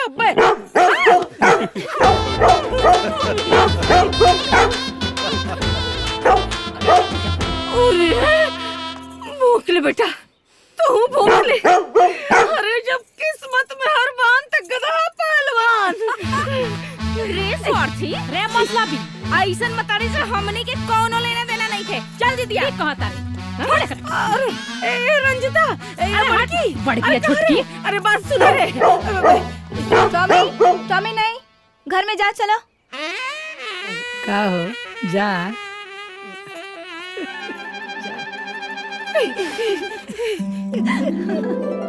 साड़ू भाई का भाई अब का होए? अरे हम बताओ तनी, हेने आवो। कार्य धीरे होत हैं, काहे होत अधीर। समय पाए तरुवर फले, के तो सींचत नीर। अर्थात दादी एक निश्चित समय आने पर ही संपूर्ण कार्य संपन्न होता है। ज्यादा उतावलापन नहीं होना चाहिए, इसीलिए एक सही समय का इंतजार करना चाहिए। रेशमा, रंजीता। राम राम राम।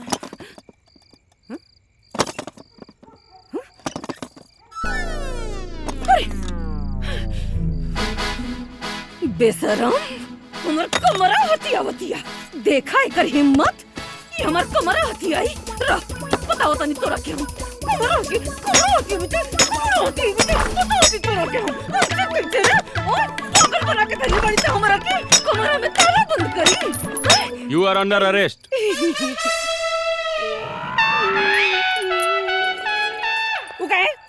आपने एक दिन के सास के बिना परमिशन ताला तोड़ने की कोशिश की है। हम हैं एक दिन के सास, हम हैं एक दिन के सास, हम हैं एक दिन के सास। पुलिसिया साहब, इतना इंसाफी है। हमार कमरा और हम ही परमिशन ली। मनोरमा देवी,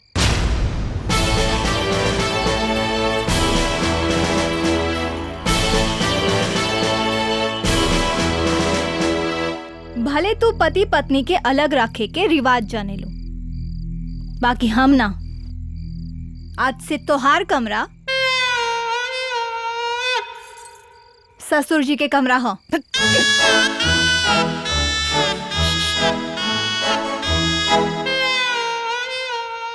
जब पति के नाम के सिंदूर लगावे में कोनो हिचकिचाहट नहीं खे, तब पति के साथ रहला में कौन हिचकिचाहट? कमरा पता बा कि दिखा दी? मम्मी, मधु ठीक कर रहल बाड़ी। हाँ हाँ मम्मी, एक दिन के सास के आदेश के पालन तोहके करे के पड़ी। अच्छा बोल ले, तुम बोल ले।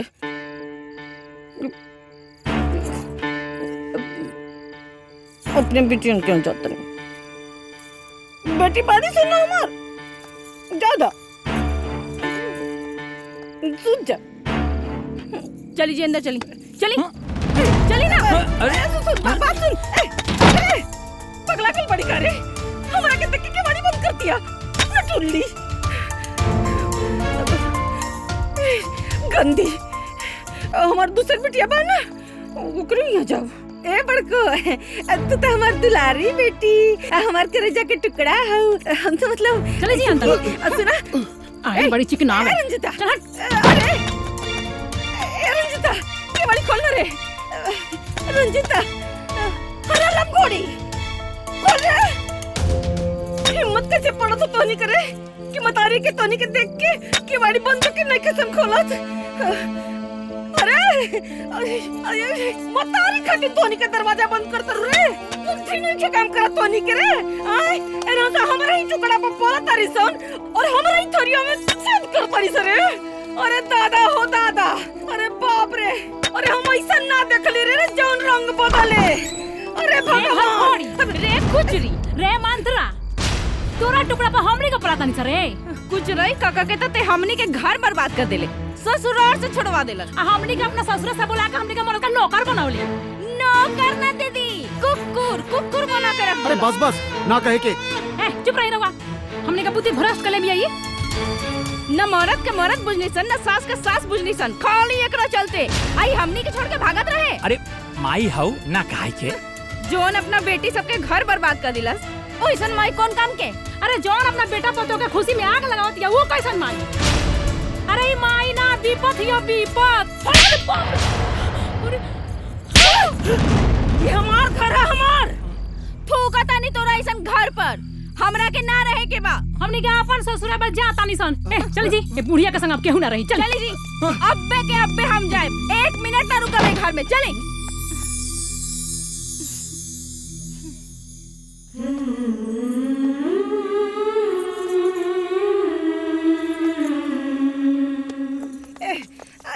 अरे रस्मा अरे इकुल तो और भर में इकुल ना करे चाहिए बिटिया। दीदी जी 1 मिनट।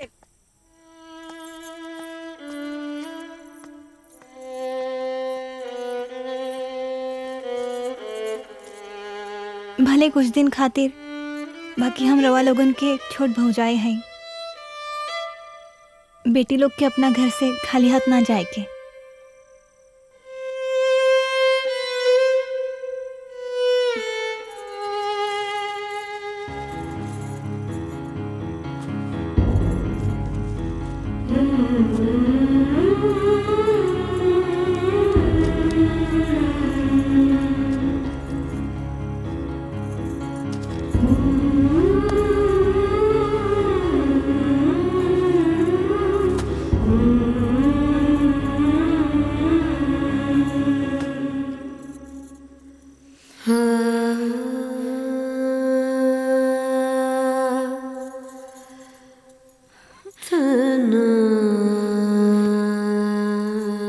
मधु, हमनी के तारा संगे कोनो ऐसन करम नहीं खिसन कर कि और कुछ मुंह से निकलो। हो सके तो हमनी के माफ कर दिया हो। भगवान तोरा के खुश रखे मधु। अरे नाना दीदी जी, ऐसा मत कहीं। हम तो बस छोट कोशिश कहीं नहीं, ताकि रवा लोग के संसार खुशी खुशी बस जाओ।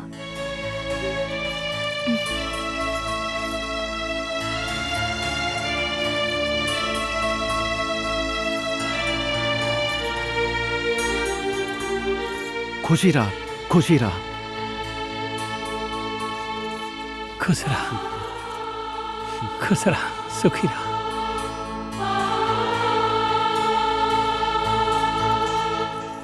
यही से कहल जाला नु, जे दूसरा के घर बसावेला ओकर घर भगवान बसावेला। हाँ, तो हर सब मुराद पूरा होए। हाँ तब चले के लेट होता। हाँ हाँ।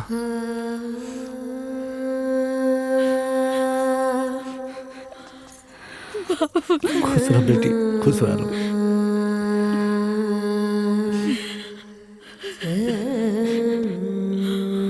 उठा बेटी।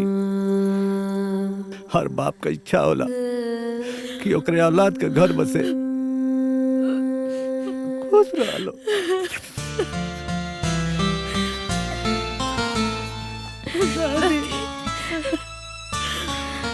खुश रहा लोगन बिटिया, खुश रहा लोगन। जा पर कृपा राम के होई, ता पर कृपा करे सब कोई। राधे राधे। जा बिटिया, चल। अरे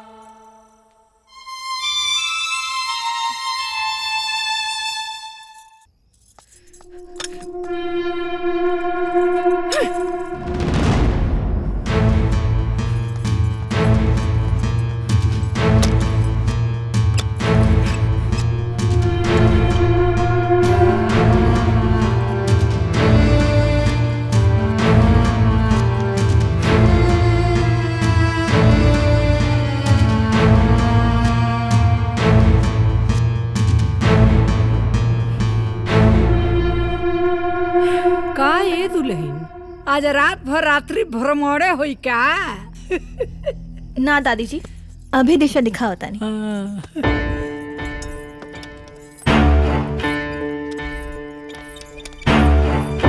मनोरमा देवी, इहर उहर घुमला के कोनो जरूरत नहीं खे।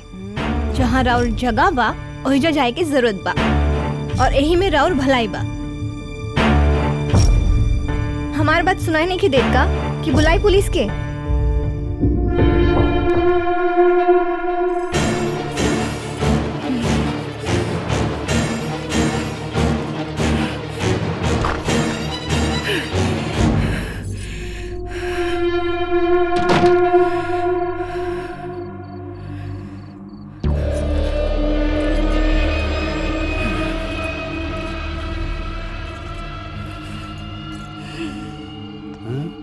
अरे आ गई लू।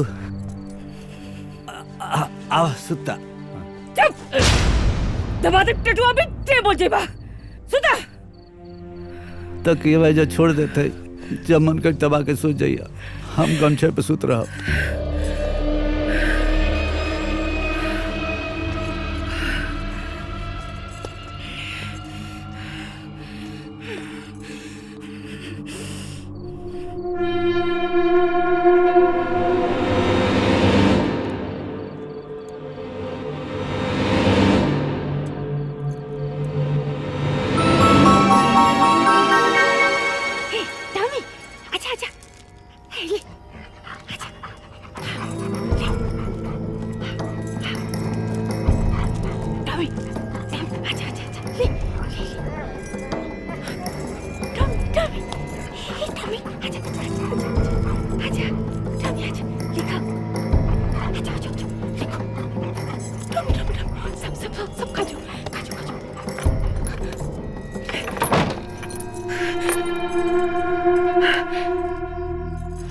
अपना कमरा में आराम फरमाओ। एक दिन का सास देखता नहीं तोरा के बचावा था।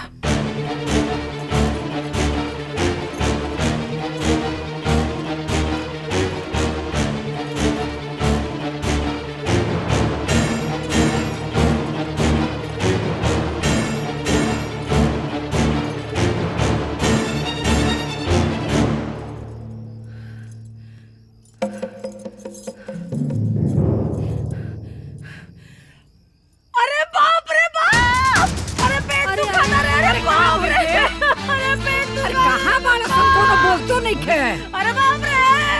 अरे क्यों सुना था किनारे मैया?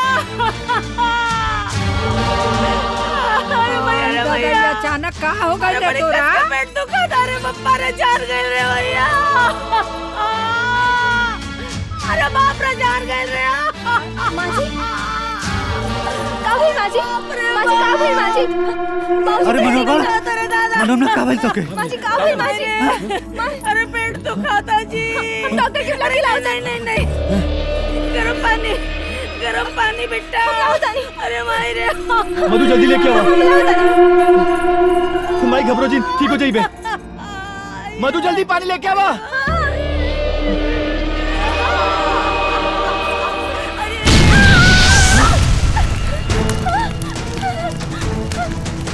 मधु!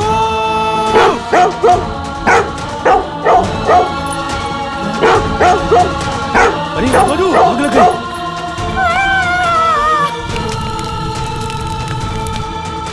जल्दी चला।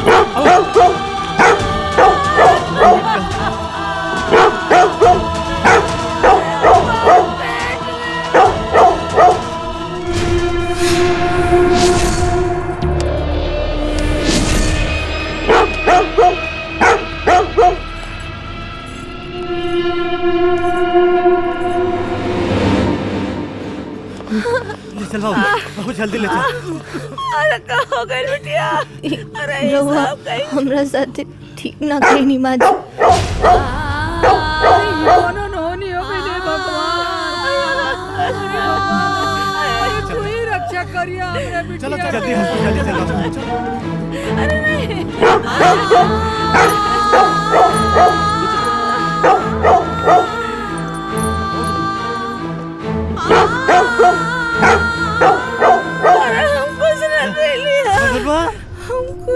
मनोरमा, अरे अब तो कहाँ हो गए?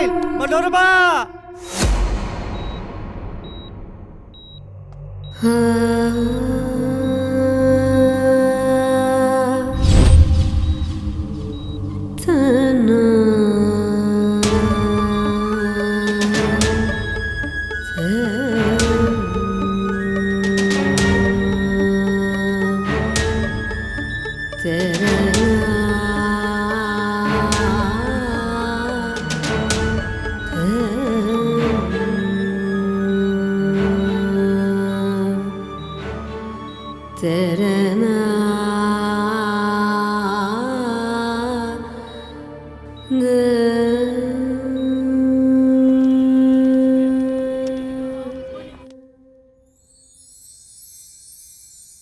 मधु, हमके माफ कर दा। तोहरे ई हालत के जिम्मेदार हम ही हैं। तू तो बटले बाटा बेटा, लेकिन तुझसे ज्यादा तोहर माई जिम्मेदार बिया। त्रिजटा राक्षसी के भी सीता जी के करीब रहला से विचार बदल गई रहे, लेकिन वो राक्षसी न जाने कौना माटी के बनल बिया। ए बिटिया, भगवान पर भरोसा रखो, तहार सब काम ठीक हो जाई, सब दुख दूर हो जाई। वो कहल बाना, पाप पुण्य रघुवीर विचारे, दुख से नैया पार उतारे। समझ लू न बिटिया, घबरा मत, भगवान भी ओकरे साथ देले जे सच्चाई के साथ होला। समझ लू? हाँ।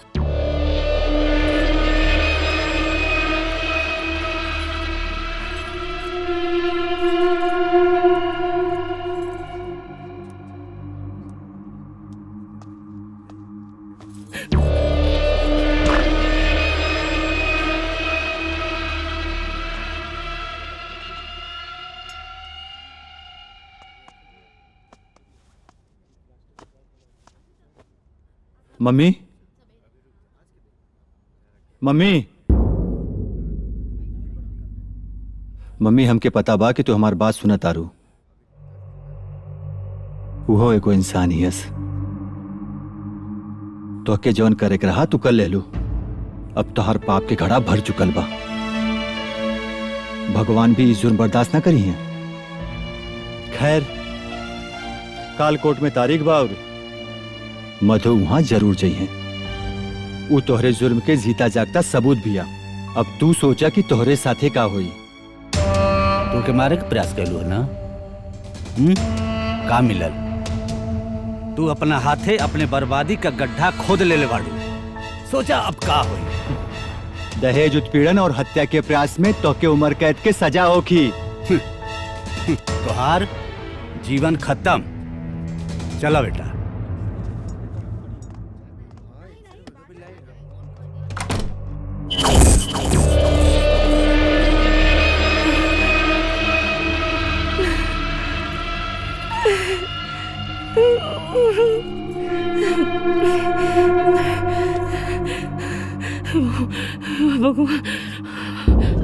केस नंबर 229/23 हाजिर हो।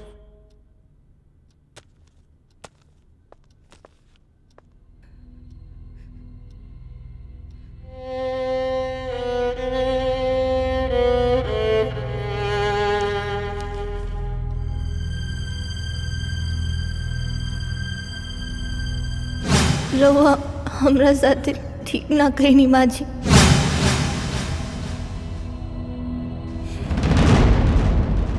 अदालत में आज की कार्रवाई शुरू की जाए।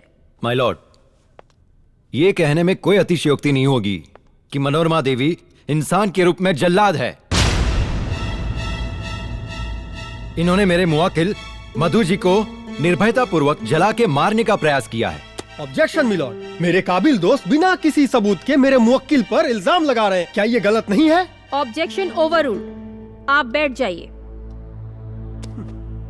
You may proceed. My Lord, मेरे पास चश्मदीद गवाह है और उस गवाह को मैं कटघरे में बुलाने की इजाजत चाहता हूँ। इजाजत है।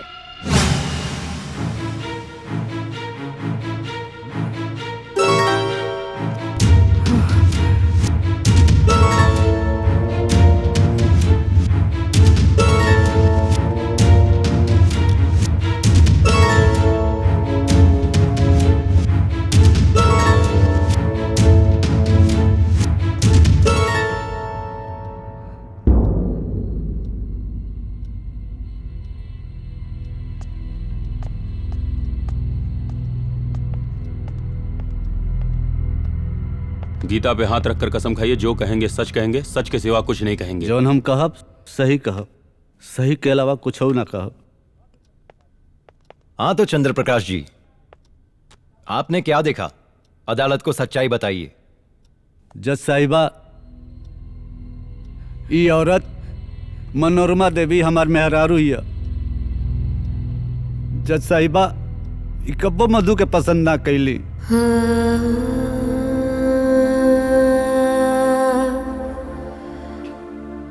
वो दिन इनके पेट में दर्द भई, मधु ऐली, किचन में गईली, गैस पहले से चालू रहे।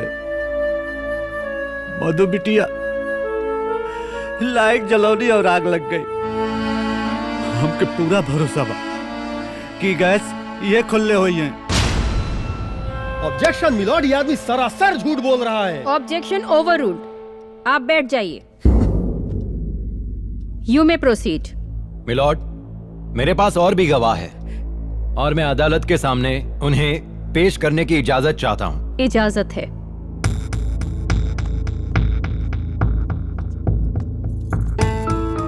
हाँ तो रंजीता जी, आपको जो भी पता है अदालत को सच सच बताइए।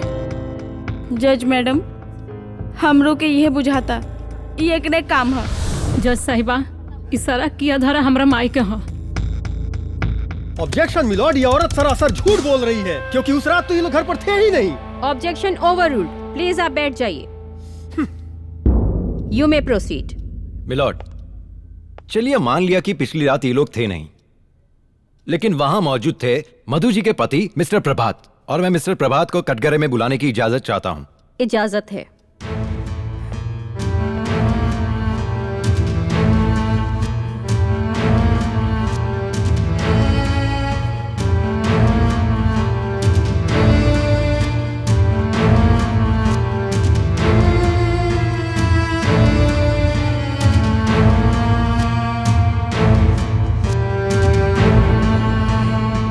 गीता पे हाथ रख के कसम खाइए, जो कहूंगा सच कहूंगा, सच के सिवा कुछ नहीं कहूंगा।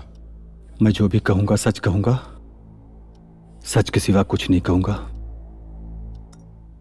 मिस्टर प्रभात, आप अदालत को सब सच बताइए। जज साहिबा, मुझे पूरा यकीन है कि यह काम मेरी माँ ने ही किया होगा, क्योंकि मेरी माँ मधु को बिल्कुल पसंद नहीं करती।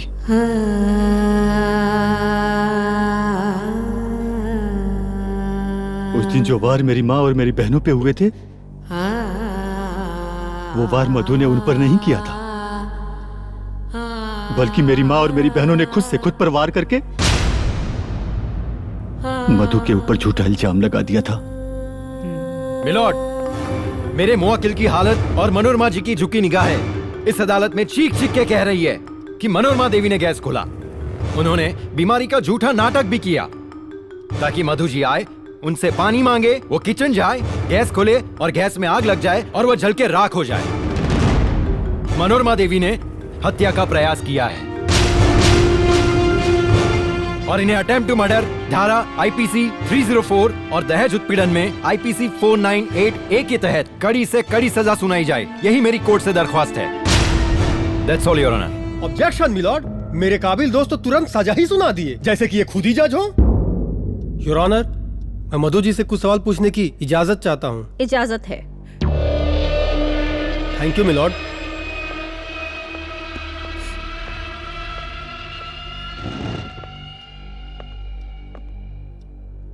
मधु जी, मुझे आपके साथ संवेदनशीलता है, लेकिन एक वकील होने के नाते मैं कुछ सवाल तो पूछूंगा ही ना।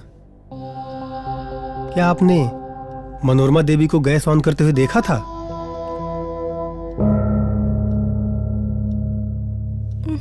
Point to be noted milord, इन्होंने मनोरमा देवी को गैस ऑन करते हुए देखा ही नहीं था, फिर भी उन पर इल्जाम लगाया जा रहा है। मधु जी, कहीं ऐसा तो नहीं कि आप उन्हें फंसा रही हैं?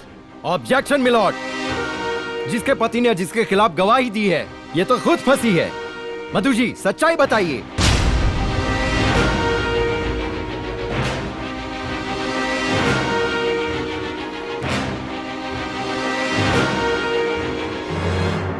मेरे साथ जो भी हुआ, जैसे भी हुआ, उन सबकी जिम्मेदार मैं खुद हूँ। मेरी सासू माँ पे लगाए सारे इल्जाम झूठे हैं।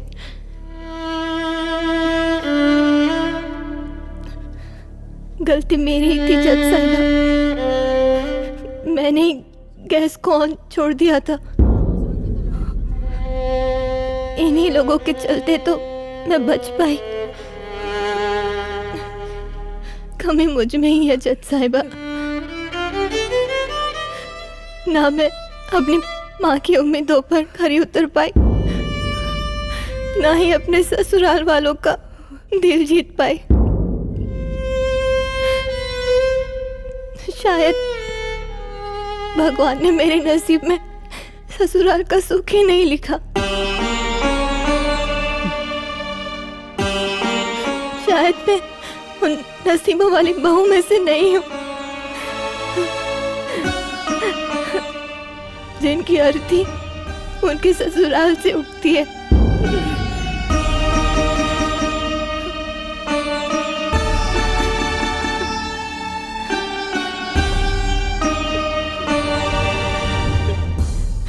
इतने दिनों के दरमियान जिनको भी मेरी वजह से तकलीफ हुई हो, मैं उन सब से माफी मांगती हूँ। मुझे माफ कर देना, मुझे माफ कर देना।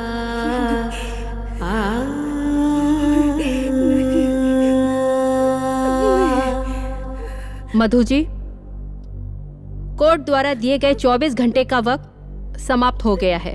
अब आपके पास कहने के लिए कुछ भी नहीं है, इसलिए आपको तलाकनामे पर दस्तखत करना होगा।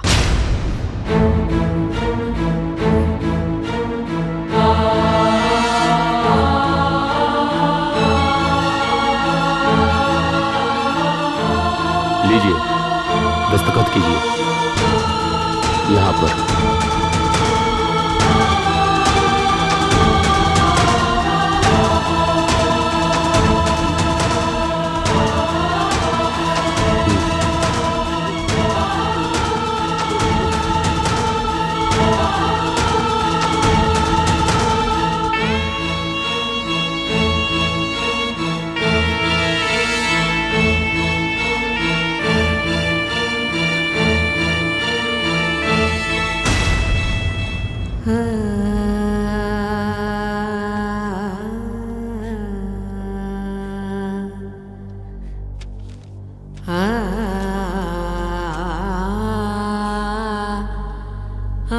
अब ये कोर्ट पुलिस को आदेश देता है कि प्रभात, मनोरमा देवी और उनकी दोनों बेटियों, साथ ही साथ दामादों पर नजर रखे और इस केस को जारी रखें। The court is adjourn for today.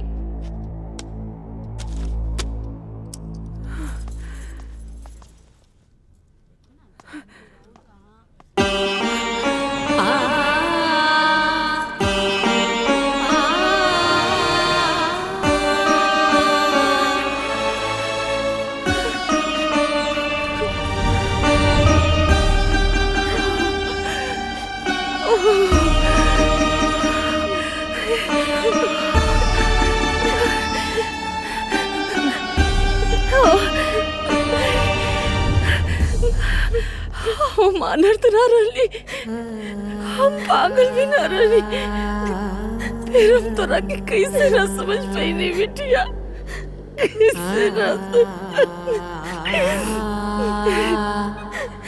अरे तोरा जैसन पता होता हर सास के चाहिए बिटिया। हमरे यहाँ की पर्दा पड़ल रहा।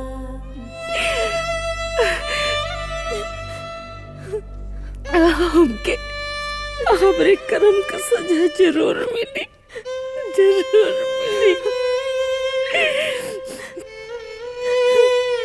बाकी कुल कागज पत्तर तो लोगन के कैसे अलग कर सकेला बिटिया? इता हमार भरम रहे बिटिया, भरम रहे।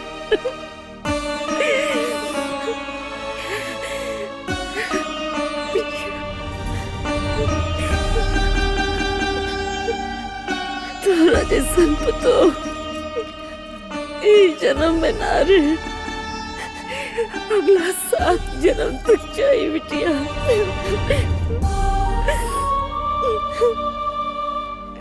माफ कर दो हमके,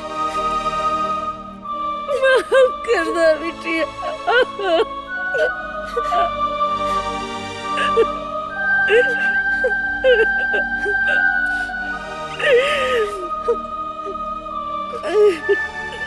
मधु, हमनियों के माफ कर दो। माफ कर दे बिटिया। ना माँ जी, माई के हाथ माफी खातिर ना,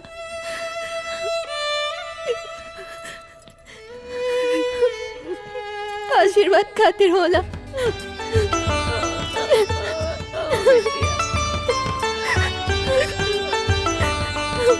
जा पर कृपा राम के होई, ता पर कृपा करे सब कोई। हरे राम राम राम हरे हरे, ऐसने खुशी बनल रहे घरे घरे। बोलो राधे राधे, अरे सुनाई ना पड़ल ह, तनी और जोर से राधे राधे। आपन पसंदीदा फिल्म देखे खातिर डाउनलोड करी दंगल प्ले ऐप।